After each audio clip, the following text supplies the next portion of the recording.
I'm excited to be with you this morning. Thank you so much for coming out on a Saturday morning. I get to talk to you about one of my favorite people, William Tyndale, and my main challenge is not to take all of our time talking about him, all right? So this is a statue of him somewhere in Europe, I forget where exactly, and there's one of the more famous paintings of him. He is, as you probably know, the first to translate the Bible into English from the original languages.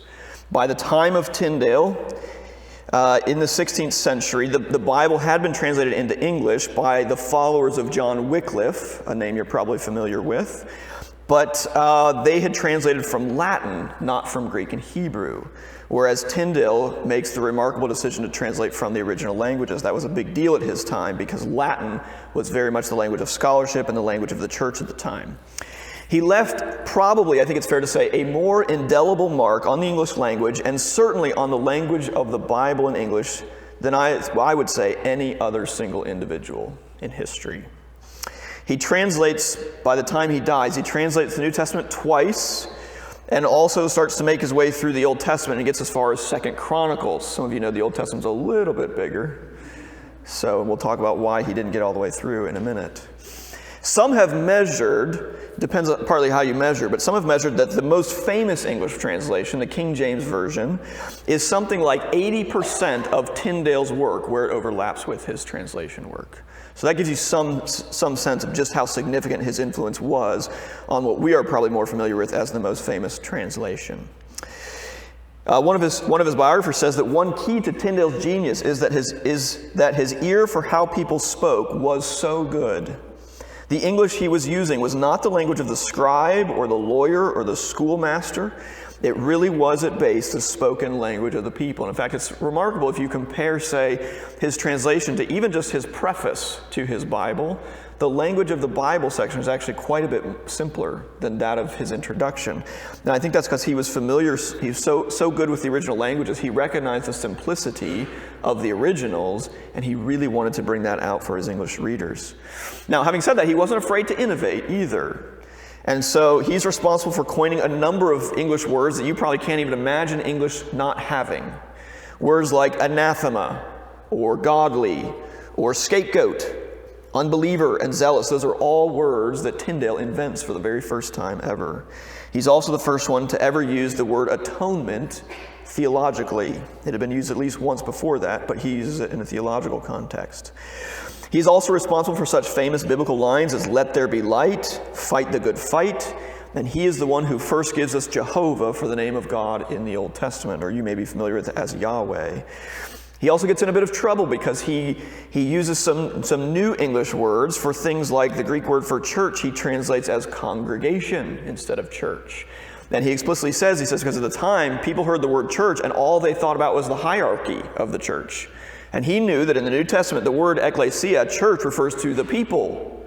And so he translates a congregation, which was not something that made him popular among the church hierarchy, as we'll see. He translates the word senior for elder instead of priest, which had been the case before that. All right. So that just gives you some sense of his significant legacy, and we'll talk a little bit more at the end here about his legacy. All right. But let's start by thinking together about his training. He begins his training in Oxford at the age of 14, which may seem amazing, but actually at the time, he's only slightly on the younger side for students at Oxford at the time. They started pretty young back then. And at the time, to give you some sense of the size of Oxford, it's not the massive university it is today. At the time, there were somewhere between 1,000 and 3,000 students. He finishes with his bachelor in 1512 and then graduates with his master's in 1515. And what's important is the fact that Tyndale is going to school at Oxford, which just happens to be the same school where John Wycliffe had taught for many years and gotten himself in trouble for, among other things, advocating for the Bible in the language of the people, in English, all right? So the legacy and the memory of Wycliffe still looms over Oxford by the time that Tyndale is a student there. And then there's one other thing that's very, very important, that's very momentous in terms of history, that really sets Tyndale up for the work that he's about to do, and that is The year after he finished his master's degree, we get the first published Greek New Testament ever, printed from the printing press, right? So remember, about 100 or so years before this, Gutenberg invents the movable type printing press, okay? By Tyndale's day, in fact, when he's a student at Oxford, students are still using hand-copied books. Some of them are using printed ones if they can get them, but otherwise, if you want a textbook as a student, you don't go to the student bookstore and buy one. You find a friend who has the textbook, then you find somebody who's willing to copy it for you, and you pay them, and they make a copy, and now you have a textbook, right? So students in the room, I don't want to hear you complaining about textbooks, right? All you do is go on Amazon and buy it, all right? Tyndale had to actually go get his own made, hand-copied. But this printed Greek New Testament comes off the printing press in Europe from the hand of Erasmus, the famous Roman Catholic humanist scholar. And then the year after that, to give you some perspective, Luther nails his 95 Theses to the door at Wittenberg, right? And then 5 years later, in 1522, Luther publishes his German New Testament that will very much inspire Tyndale. So to give you some sense, there's John Wycliffe up there. Okay, so 1382 is when his Bible comes out. And then you have Tyndale's coming out in 1526, as we'll see. And a few years before that is Luther's German New Testament. By the way, this year marks the 500th anniversary of Luther's German New Testament. Really a momentous occasion for that, all right? To give you some perspective, there's Gutenberg there, and there's Columbus sailing the ocean blue, all right? So just to put things in perspective is where we are. John Foxe, you may know the name John Foxe from the famous Foxe's Book of Martyrs, written not long after Tyndale dies, tells us that William Tyndale was brought up from a child in the University of Oxford, where he, by long continuance, grew up and increased as well in knowledge of tongues, that is, languages, and other liberal arts, as especially in the knowledge of the Scriptures, whereunto his mind was singularly addicted. Isn't that a wonderful phrase to describe William Tyndale? Wouldn't you love for someone to describe you that way?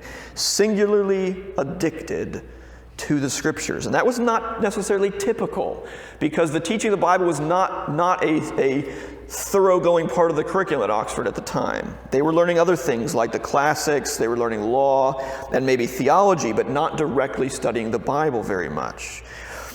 And to give you a sense of his academic prowess, a friend later, a German friend actually, tells us that he had mastered 8 languages, along with English, of course. That includes Hebrew, Greek, Latin, Italian, Spanish, French, and German. Tyndale had a brilliant, brilliant mind. After he finishes at Oxford then, his student days, he returns home to Gloucestershire in England. And there he does something that's fairly common in the day if you've been well educated and don't become a lawyer or don't immediately become a priest or something like that or go into the royal court. He becomes a tutor for a wealthy family to tutor their children. And sometime during this period also he is ordained as a priest and begins to preach around the area of his hometown. And there are 2 really key events that happen in this period, this early period of his life. First is that someone who hears his preaching warns him that if he keeps preaching the Scriptures, it will cost you your life. And I want you to let that sink in, especially because I'm sure you know how his life does end. But I want you to just think about the fact that at this point, Tyndale is being warned that he might lose his life simply for preaching the Scriptures. It is also at this point then that something else very significant happens. A certain learned man, whose name we do not know from history, says to him these words. He says, "We are better without God's law than the popes." He says, "We're better without God's law than the popes." To which Tyndale very, very famously replies, "I defy the Pope and all his laws. And if God spare my life here many, many a year, I will cause a boy that driveth the plow to know more of the Scriptures than you do." That's a remarkable statement for a man as young as he is. The more remarkable thing is that he does it. By the time he dies, and certainly as a result of his work, the plowboy does end up knowing more of the Bible than at least the Pope of his day. I want you to think for just a second about the significance of the fact that you all, I'm sure, have probably not just one English Bible at home, but multiples. And certainly you probably have any number of them if you pulled out your phone that you could download free in a second. And we are tempted to take for granted the fact that we have such easy access to the Bible, but in Tyndale's day, that was not at all something to take for granted. At the time then, he says, of the need for the people to have the Bible in their language, he says, I perceived by experience how it was impossible to establish the lay people in any truth unless the Scripture was plainly laid before their eyes in their mother tongue, and that they might see the process, the order, and the meaning of the text, which was the only thing that moved me to translate the New Testament. In other words, what he's saying is, not only do the people need to have the Bible in their language, but they need to be able to read it. They need to have it in front of their eyes.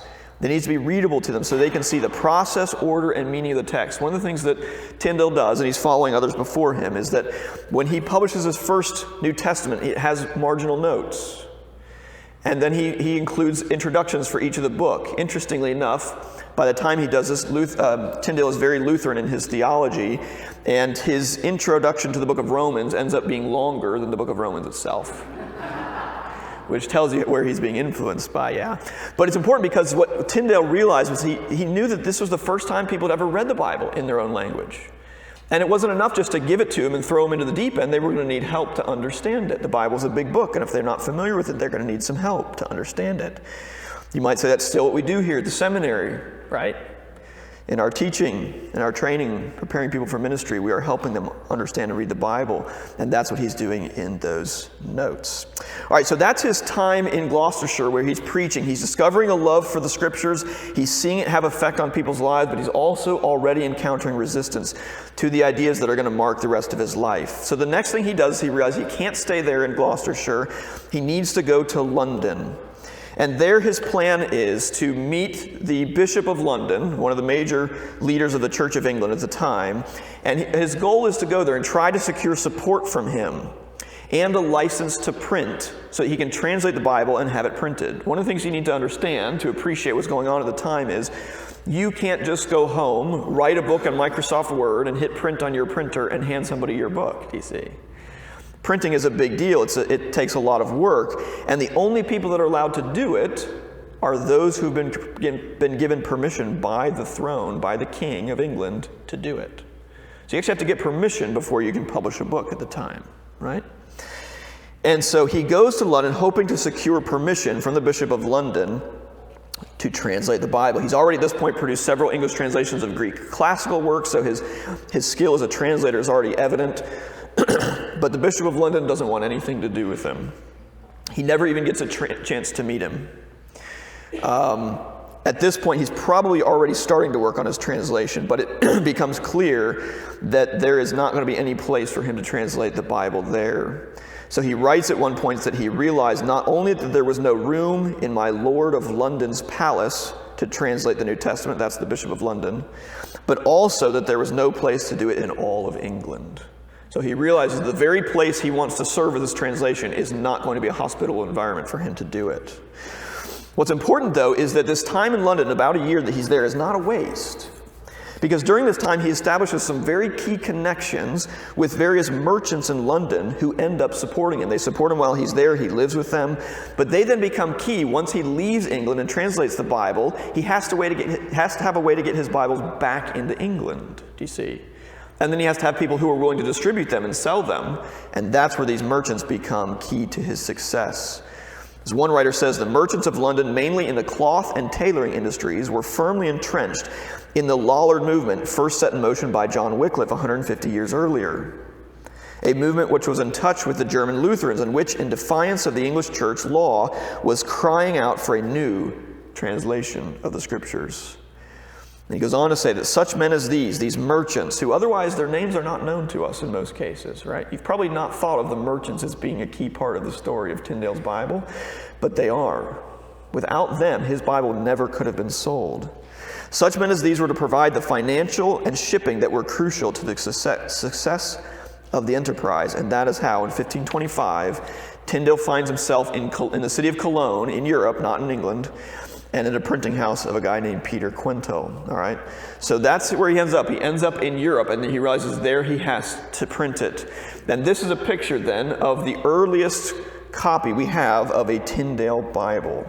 His first edition, this one, starts to be printed in 1525, but before they can even get through Matthew, although there's some indications that maybe they made it through Mark, the print shop is raided by the authorities. And so the only thing that we have surviving today of this print run is a single copy. This is it. And it goes through part of Matthew. I think it ends somewhere around Matthew 17, if I remember right. Okay? Notice it has pictures too. It's again a way to help early readers of the Bible, right? It's the first time they're reading the Bible. They need help.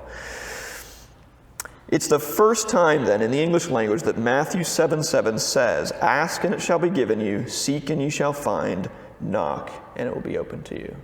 Isn't that amazing? He is, not surprisingly, he's very Lutheran in theology at this point. He's dependent on Luther's recent New Testament from a few years earlier.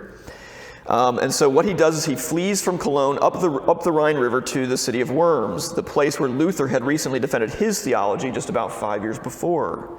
And there he starts again, and this time he succeeds. All right? And this is a picture of his second edition. If you want to go out to the table afterwards, we've got a really nice color facsimile of this out there. This one happens to be illustrated. They weren't all in color.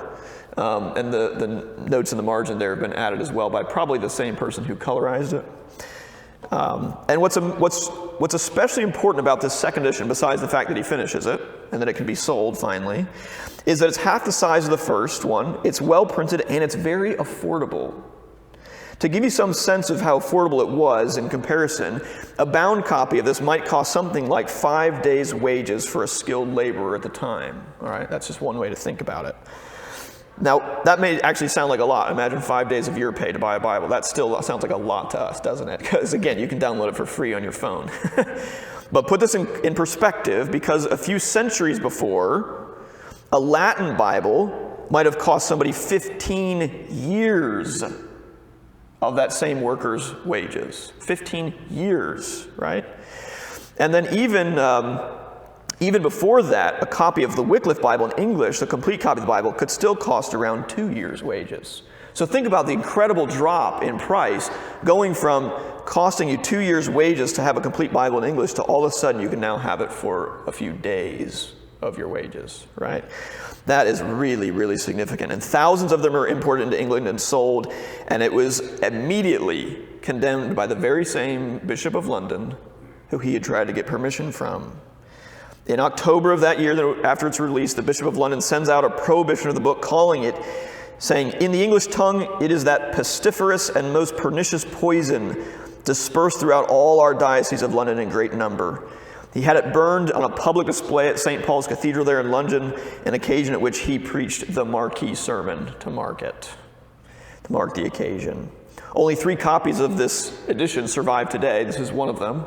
The third one, which is actually the only complete one, was only discovered in about 1996 in a German library, as it happens. Turns out one of the best places to find really old books is in old libraries. All right, so that's his 1526. Despite the instant interest, though, Tyndale does not benefit financially from it. In 1531, he writes to a friend of his poverty, exile, absence from friends, hunger, thirst, cold, and the great danger wherewith I am everywhere encompassed. All of which he suffered because he hoped, he says, with my labors to do honor to God. Isn't that remarkable? We think of him as this great towering figure, don't we? And we think this is such a monumental addition. And yet here he is at the time, and he's dirt poor, right? It's tempting to think because he's so vaulted in our memory, he must have been doing well, but he's not. It's the exact opposite, right? During this time, he publishes several theological works. He finishes his work on the Pentateuch, bringing that into English in 1530, and the opposition to him begins to only increase. His greatest critic was a man named Sir Thomas More, who wrote, listen to this, 9 volumes. 9 volumes opposing Tyndale, which his biographer tells us amount to about 500,000 words. And he says they're not all worth reading, by the way. So keep that in mind. People still read Tyndale today. They don't very often read Thomas More. But by November 1534, he had finished the second edition of his New Testament in Antwerp. He'd moved by that time. He's still in exile. He's still in hiding. And interestingly, like many Bible translators, Tyndale is not happy with his first edition. He has to revise it almost right away, or wants to. In the meantime, others had started to pirate his work. A guy named, by the last name of Joy, had taken his edition and changed almost all the places where Tyndale had translated the Greek word resurrection and translated life after this life, or something like that. And Tyndale was not happy with that. but he revises it almost right away. He is by this point very Lutheran in his theology, and the church leaders in England are not happy with that. All right. In 1535, then, that brings us to this slide. A young man named Henry Phillips pretends to be a friend of his, pretends to be interested in Tyndale and his work, pretends to be a supporter of him. And in a turn that we cannot help but thinking of Judas's own betrayal, Henry Phillips betrays William Tyndale for a sum of money. He had apparently squandered his money in England. He had squandered his father's money in gambling and had fled England partly because of that, and had gone to Tyndale hoping to somehow get money out of him. When that doesn't work, he ends up betraying him for a sum of money. So that on May 21st, 1531, Phillips tricks Tyndale into leaving his house, and Tyndale is seized in the alleyway behind the house he had been working in. He's taken here. This is the only reliable picture I can find of where he's taken. I couldn't find a good photo. I think maybe the castle is not there. But he's taken to the castle of Vilvoorde near Brussels, and the charge is for being a Lutheran.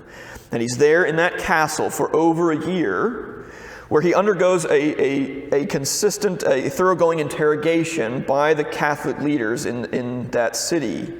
And one of the things you need to appreciate about the interrogation he faces in this time is that the interrogation is not designed to exonerate him. In other words, the goal is not to interrogate Tyndale and get him to recant his views, because at that point, the judgment has already been levied on him that he's going to die for his theology and for translating the Bible, and the only point of the interrogation at this point is, in their view, to save him from an eternal damnation. In other words, their hope is to get him to recant, but not so that he's spared from the gallows, but simply, in their views, to save him from eternal damnation.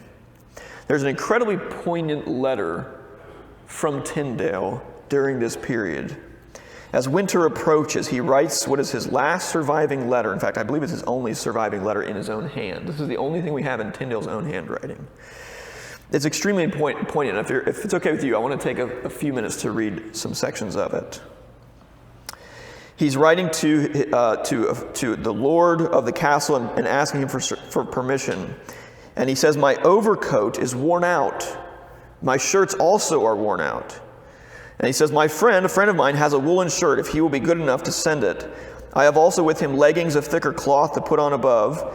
He has also, that is his friend, has a warmer nightcaps. And I ask to be allowed to have a lamp in the evening. It is indeed wearisome sitting alone in the dark. So you see what he's asking for. He's cold. He's in this dark, damp castle in the winter, and he's starting to get really cold. But then he says, "Most of all, I beg and beseech your clemency to be urgent with the commissary, that he will kindly permit me to have the Hebrew Bible, Hebrew grammar, and Hebrew dictionary, that I may pass the time in that study. In return, may you obtain what you most desire, so only that it be for the salvation of your soul. But if any other decision has been taken concerning me to be carried out before winter, I will be patient, abiding the will of God, to the glory of the grace of my Lord Jesus Christ, whose Spirit, I pray, may ever direct your heart. Amen." Isn't that amazing? His last known letter, the only thing we have is in his own hand, as he's preparing for death, and there are two things he is concerned about: warm enough clothes and his Hebrew materials. Why? Because as he goes to his death, the main thing he's thinking about still is translating the Bible for the people of God. He wants to keep working on his Old Testament. One of the things that's key at this point to recognize about Tyndale's life is that as he goes to his death here, there is no reason at all from the circumstances to be hopeful about his own life's work. Do you see? We tend to project back onto him and assume, because he's so important to us, he must have had some sense right, of how significant his work would be. But his books at the time are being burned. His house had been raided. In fact, the last part of the Old Testament he translated into English, as far as he knew, had been conscripted. We know now that it hadn't been. It actually had gotten out before the authorities got to it, and I'll come back to that. But his house had been raided. The new Bishop of London, there's a new Bishop of London at the time, who was harsher than the one who came before. So one biographer says that a heavy curtain hung before him, through which he could see little or nothing. Isn't that amazing? I want you to think about that, because there's so many times in our lives where the work that we do, that may not seem like it's going to be fruitful, right? But God knows the beginning from the end. and he can take our labors that may at the time seem like they're going nowhere and make them extremely fruitful. One can't help, or at least I couldn't help but thinking about Tyndale at this point as one of the heroes of the faith in Hebrews 11:13, of whom the writer says, "They all died in faith and received not the promises, but saw them afar off and believed them and saluted them and confessed that they were strangers and pilgrims on earth." What a remarkable description of Tyndale at this period, and of course that is from Tyndale's own translation. Early in October, then, he's brought out, a chain is placed on his neck, and he is strangled and burned. He's actually strangled first before he is burned as a sign of respect for him as a scholar. So they only did that for certain people. This is an engraving of it from Fox's Book of Martyrs. And you'll see, if you look closely, there's kind of a little speech bubble. It looks like a scroll coming out of his mouth. And it's too small to read probably. But what it says is, it gives you the last words that we know Tyndale said: "Lord, open the King of England's eyes." At the point he dies, Tyndale is still praying that God will open the king's eyes and help him to see that the people need the Bible in their own language. To just conclude then, think about his legacy. It was immense. We already noticed his contribution to the English language and to English Bibles. But perhaps most remarkably, it was within months of his death, pictured here, that his friend John Rogers would print for the first time a complete English Bible with all of Tyndale's translation work, including all the way up to 2 Chronicles in the Old Testament. And more remarkable still is that a copy of Rogers' Bible, printed under the pseudonym Thomas Matthew, was sent to the new Archbishop of Canterbury. You may have heard of him. His name is Thomas Cranmer. And Cranmer gets that Bible in front of the king, and the king, who's begun to have a change of heart on the issue, approves that Bible to be sold in England, and in fact distributed to a copy in every English parish. There are about 9,000 English parishes at the time. What that means is that less than a year after Tyndale dies, his dying words are answered. The Lord does open the King of England's eyes, and his own translation, although not in his name, this is a copy of it here. There's a facsimile out on the table. This is that Matthew Bible that gets approved by the king. You probably can't tell because they're so fancy, but this is the initials WT for William Tyndale. The king apparently did not know that what was in this Bible that he approved was Tyndale's translation. The translation of the very man that had just been put to death for translating the Bible. What I want to end with then is to have you think about just how important partnership was in the success of William Tyndale's Bible. Think of the friend who sheltered him in London and may have helped finance the printing and the binding and the shipping of his Bible, and then these other merchants that we learned about from London. They all took risks to partner with Tyndale.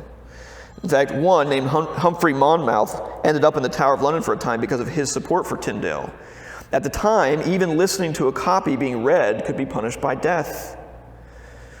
So imagine the danger those merchants faced who financed and shipped copies of Tyndale's Bible. It's really amazing to think about that partnership. I want to leave you with a quote from Fox's Book of Martyrs, written just a few decades after Tyndale's death. And John Fox, in writing this, is comparing his day, which remember is just a few decades after Tyndale, but he's comparing himself to the decades before when people didn't have the Bible in English and didn't have easy access to it. John Fox says, "The fervent zeal of those Christian days," speaking of Tyndale's days, "seemed much superior to these our days and times." Thinking about the good old days is not new, is it? "As manifestly may appear by their sitting up all night and reading and hearing, also by their expenses and charges and buying of books in English, of whom some gave 40 pounds, or the equivalent of $7,000 for us today, if my math is right. Some more, some less for a book. Some gave a load of hay for a few chapters of James or of St. Paul in English." Can you imagine that? Probably can't imagine giving hay. But imagine giving money for just a little piece of the Bible. "To see their travails, their earnest seekings, their burning zeal, their readings, their watching, their sweet assemblies, may make us now in these days of free possession," that is free possession, easy possession of the Bible, "to blush for shame." Isn't that remarkable? John Fox is writing that in 1563. Imagine how much more we might blush in thinking about their zeal for the Word of God. I'm going to turn it over to John now, but I just want to leave you by thinking that's what we are here to talk about today. The Text and Canon Institute exists to help people better understand and appreciate how we got the Bible, with the ultimate goal that they will read it and have their lives transformed. William Tyndale gave his life. I pray none of us in this room have to give our lives for this work. But nevertheless, I hope as John shares about an update on what we've been doing here, that you'll see how we are a small part of that line that stands in Tyndale's of getting the Word of God to the people of God.